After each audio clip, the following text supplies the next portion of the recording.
Hebreus, capítulo 13. Esse capítulo não tem um título que a gente chama de epílogo. Ele simplesmente começa com as exortações finais. É interessante que muitas cartas são assim. Elas têm, no final delas, várias orientações. Coisas que os apóstolos desejavam para aquelas pessoas, para aquela comunidade. Eles queriam que eles se lembrassem. E eu acredito que essas exortações finais, elas davam um complemento para tudo que tinha sido dito antes. E eles deixavam para o final justamente para eles não esquecerem. Bem, olha só o que ele diz no final da carta aos Hebreus. Permaneça o amor fraternal. Não vos esqueçais da hospitalidade, porque por ela alguns, não sabendo, hospedaram anjos. Lembrai-vos dos presos, como se estivessem presos com eles, dos maltratados, como sendo vós mesmos também no corpo. Uma outra coisa. Venerado seja entre todos o matrimônio e o leito sem mácula. Porém, aos que se dão à prostituição e aos adúlteros, Deus os julgará. Tu não leu isso ontem?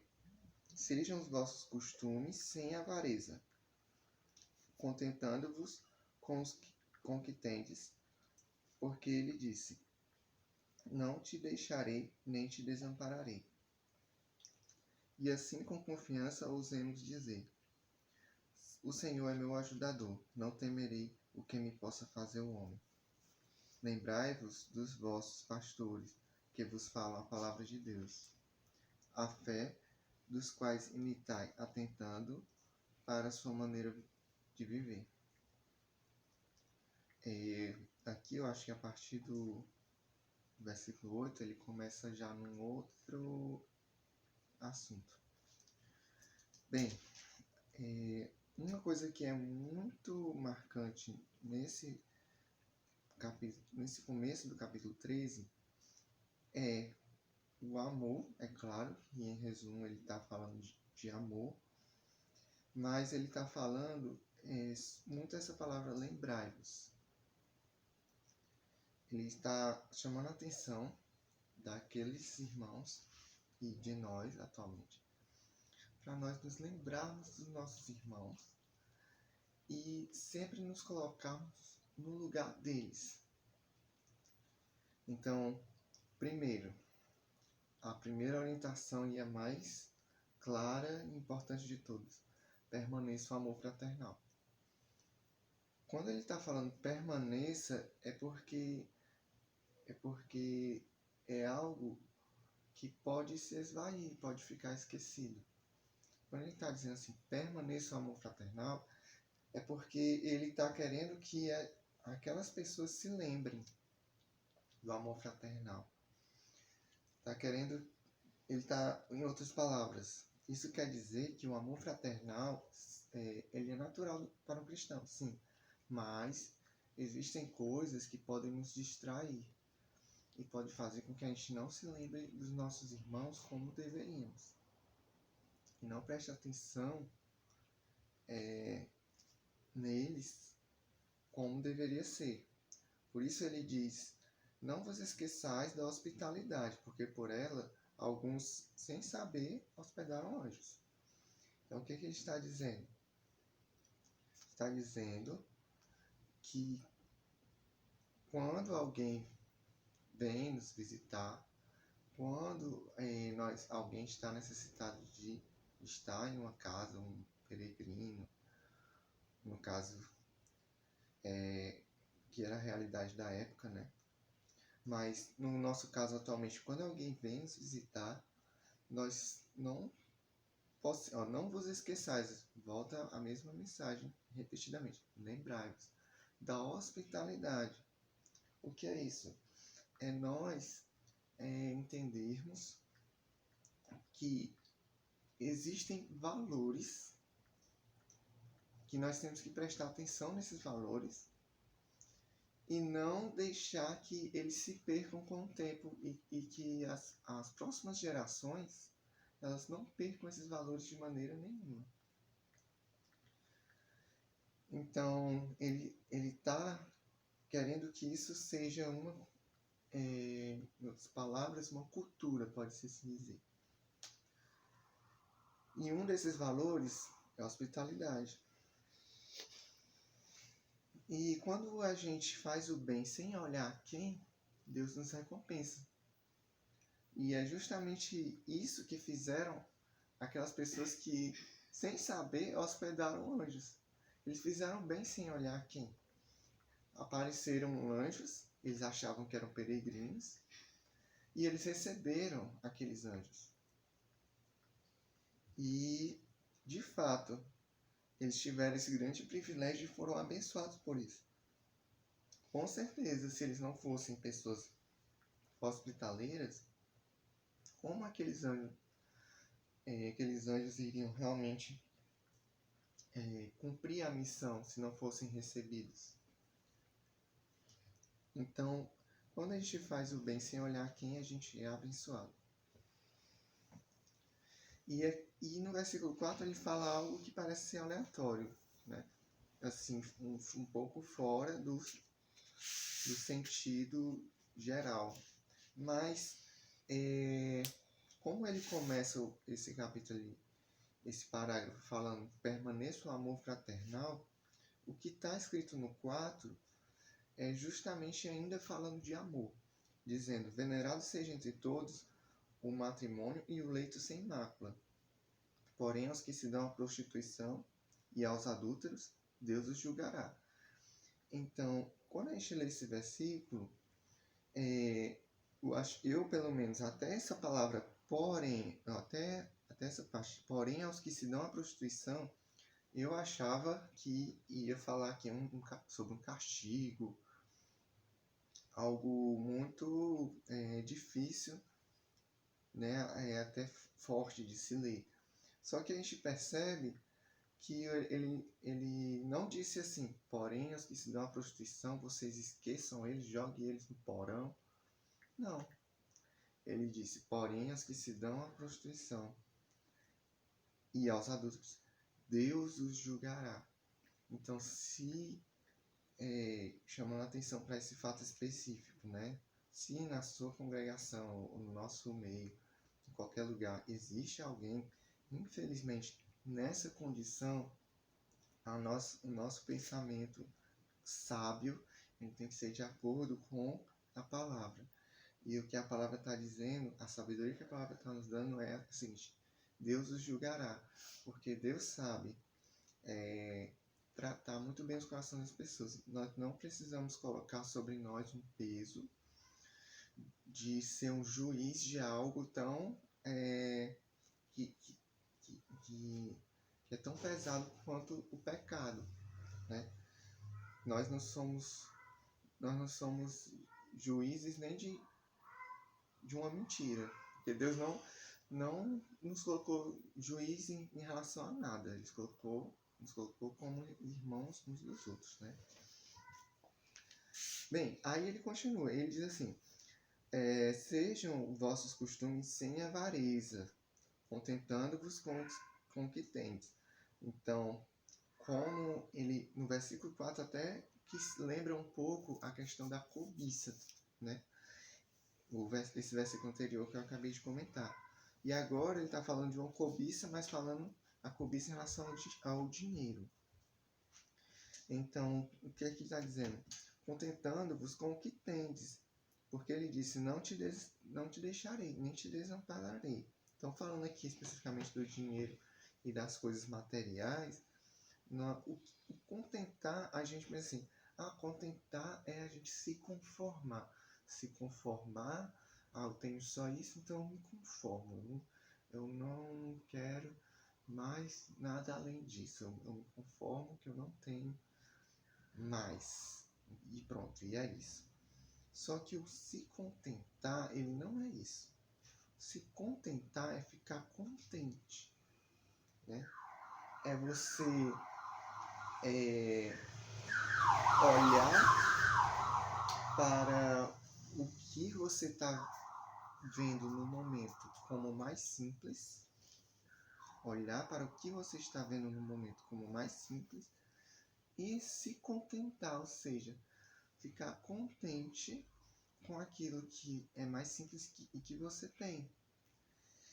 E o que ele está dizendo não é que você não possa buscar outras coisas, mas a única coisa que ele está chamando a atenção aqui é que os vossos costumes, eles não sejam com avareza. Então não sejam costumes que representem a avareza. A nossa vida, na nossa vida nós temos hábitos, costumes, e esses hábitos, eles devem ser para a glória de Deus.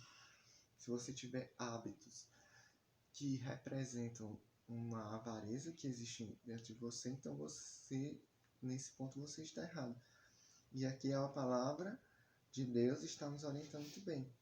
Contentando-vos com o que tendes. E ainda disse mais. Não te deixarei, não te desampararei. Então ele está falando aqui já num contexto onde alguém não tem coisas até assim que pode se considerar essenciais. Quer dizer, digamos, no caso daqui na época desses irmãos, alguns poderiam ter terrenos onde eles plantavam coisas e alguém poderia pensar, mas eu não tenho um terreno maior que eu possa ter uma garantia para o futuro. Mas aqui está dizendo, não te deixarei nem te desampararei. E eu acho que eu me lembro, que me veio à mente aqui, a situação de pessoas que abrem uma empresa, por exemplo. E aí elas às vezes têm aquele medo da empresa quebrar, da empresa falir. E não, então vamos colocar novas filiais, vamos tentar ganhar mais e mais dinheiro, porque a gente não pode, a gente tem que garantir que tudo vai dar certo. Mas não é assim que Deus nos recomenda. Não se preocupe com a garantia do futuro, porque Deus não vai nos deixar e não vai nos desamparar em nada. O versículo 6 diz assim: e assim com confiança ousemos dizer, fazendo uma conexão com o versículo 5. O Senhor é meu ajudador, não temerei o que me possa fazer o homem. Então esse versículo 6 é tão claro que eu não vou nem comentar, ele é muito bonito. O Senhor é meu ajudador, não temerei o que me possa fazer o homem. Aqui eu estou falando uma mensagem que pode ser que apenas uma palavra dessa mensagem, uma pequena parte, seja algo de Deus para você. Então, quando a gente está ouvindo uma mensagem, a gente tem que estar o tempo todo assim, esperando, na expectativa que Deus vai falar conosco, em alguma necessidade nossa. E como são assuntos assim, de certa forma, diversos, eu tenho certeza que em algum momento Deus vai falar com você, na sua necessidade, né? Porque o nosso objetivo aqui é expor o texto. Lembrai-vos, versículo 7, lembrai-vos dos vossos pastores. Aí aqui já inicia um novo parágrafo. Mas dá pra gente perceber que ainda continua aquela ideia do se lembrar dos irmãos, lembrar da hospitalidade, lembre-se dos presos, lembre-se dos que estão sendo maltratados, lembre-se dos vossos pastores. Né? Então ele está usando essa palavra, lembrai-vos sempre. E aqui, o que é lembrar, né? O lembrar aqui diz respeito às nossas orações, para as nossas orações chegarem até lá. E como a igreja do Senhor precisa ser um só corpo, e nós temos uma conexão e um nível de acesso à informação muito grande atualmente, torna-se, bem dizer, a nossa obrigação lembrarmos de missionários que estão longe e que padecem. Ainda hoje em dia, já ouvi falar que na segunda metade do século XX, morreu mais missionários do que em toda a época passada, ou foi mais missionários ou foi mais cristãos, não lembro bem. Mas morreu mais pessoas cristãs do que em toda a época passada, devido à perseguição desde o começo da igreja. Então, a perseguição é uma coisa real. Ela não é uma coisa que existe desde só de antigamente. Não é uma coisa não é uma brutalidade do tempo das cavernas. É uma brutalidade que, infelizmente, existe hoje. E nós temos que nos lembrar dos que estão presos, dos que estão sendo maltratados, como se fossem nós, né? Então, quando tiver culto de missões, né, eu não sei como é, cada igreja é diferente, mas algum culto que fale sobre isso, vai ser uma grande oportunidade, porque você vai se lembrar e você vai orar por essas pessoas. E é sempre bom nós estarmos nos lembrando e dos nossos irmãos, né? Talvez você não seja uma pessoa que todo dia ora por missões, mas você pode todo dia orar não por uma pessoa distante, mas por um irmão da sua congregação, por exemplo. E assim toda a igreja está conectada. Nós somos um só corpo. E quando ele fala lembrai-vos dos vossos pastores, é no sentido da oração, porque com a nossa oração nós alcançamos quem quer que seja em qualquer lugar, inclusive nossos pastores, porque aí ele vai continuar dizendo que vos falaram a palavra de Deus, a fé dos quais imitai, atentando para a sua maneira de viver. Então, ao longo da minha vida até agora, né, eu tive 2 pastores, 3, aliás, porque teve um tempo que eu estive em outra congregação. E de fato, se hoje eu e você estamos conseguindo seguir o caminho de Jesus, é porque nós olhamos para esses pastores e eles nos deram uma base. Parece até que, assim, quando uma pessoa realmente é pastoreada, né, que às vezes acontece exceções, mas quando você se vê realmente pastoreado por um pastor,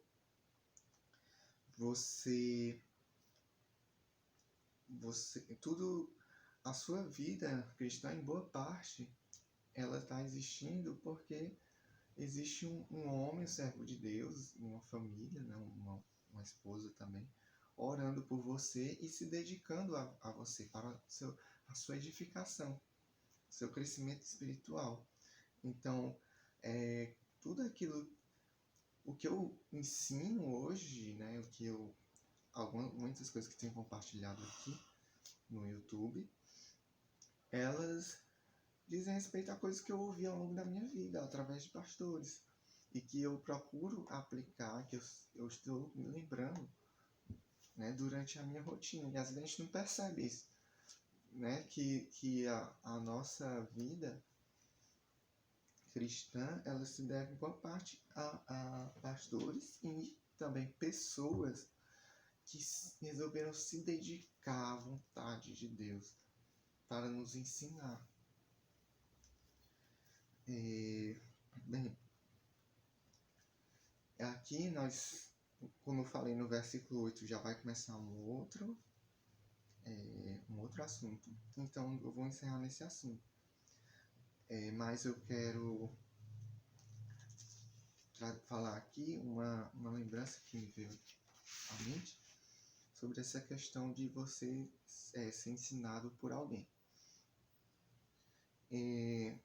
Eu lembro que eu ia para a escola bíblica dominical e lá tinha as irmãs, né, que cuidavam da nossa classe na época que eu era adolescente, né? E não sei, de repente essas irmãs elas podem até estar vendo esse vídeo agora, né? Mas o que acontece? Eu me lembro que elas diziam assim: eu passei a semana orando, mesmo com pouco tempo, de noite, buscando a vontade de Deus, perguntando como Ele poderia me usar para vocês. Elas se dedicavam muito. A gente via a dedicação delas, sabe? O amor que elas tinham pela gente, né? E assim, nós naquela idade, assim, que era tipo, acho que 14 para 17, 12, 15, 16 anos, talvez a gente nem pensasse muito sobre isso. Mas quando passou o tempo, eu me lembrando disso, eu percebo o quanto aquelas irmãs se dedicaram e quantas vezes eu fui para a escola bíblica e eu saí de lá me sentindo tão bem, me sentindo alimentado pela palavra. E por que eu me sentia tão bem? Por que eu era restaurado por Deus? Porque de fato aquelas irmãs, elas se dedicavam, vamos dizer assim, de corpo, alma e espírito. E valia, e hoje eu estou dizendo que esse esforço delas valeu muito a pena para a minha vida espiritual. Então, a nossa vida, ela é repleta de pessoas assim, que se dedicaram, nos ensinaram.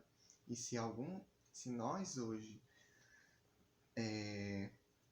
temos algum bem para compartilhar ou para se vivenciar com sabedoria, alguma sabedoria que temos hoje, que melhora a nossa vida, isso se deve ao acúmulo de conhecimento de Deus ao longo da nossa vida, e esse acúmulo se deve a certas pessoas que se dedicaram a nós, né? Então, por isso é muito importante nós orarmos por aqueles que nos ensinam, valorizarmos, porque são pessoas que querem o nosso bem, apesar de às vezes ter que pegar pesado sem a vontade deles, porque na posição de liderança muitas vezes tem que fazer isso. E quanto é importante nós orarmos pelos nossos pastores, mesmo que a gente ache que alguma coisa não esteja legal, não esteja bem, mas é importante, é essencial, né? Porque eles estão, a missão deles ali é em função de nós, em função do nosso bem. E é isso que eles querem, né? E, enfim, por isso, né, isso já remete a justamente o que a palavra nos disse aqui no versículo 7 do capítulo 13 de Hebreus. Bem, quanto ao versículo 8 e os demais versículos, eu pretendo continuar. Também pretendo continuar o vídeo de ontem. Estou faltando o final do capítulo 5 de Gálatas.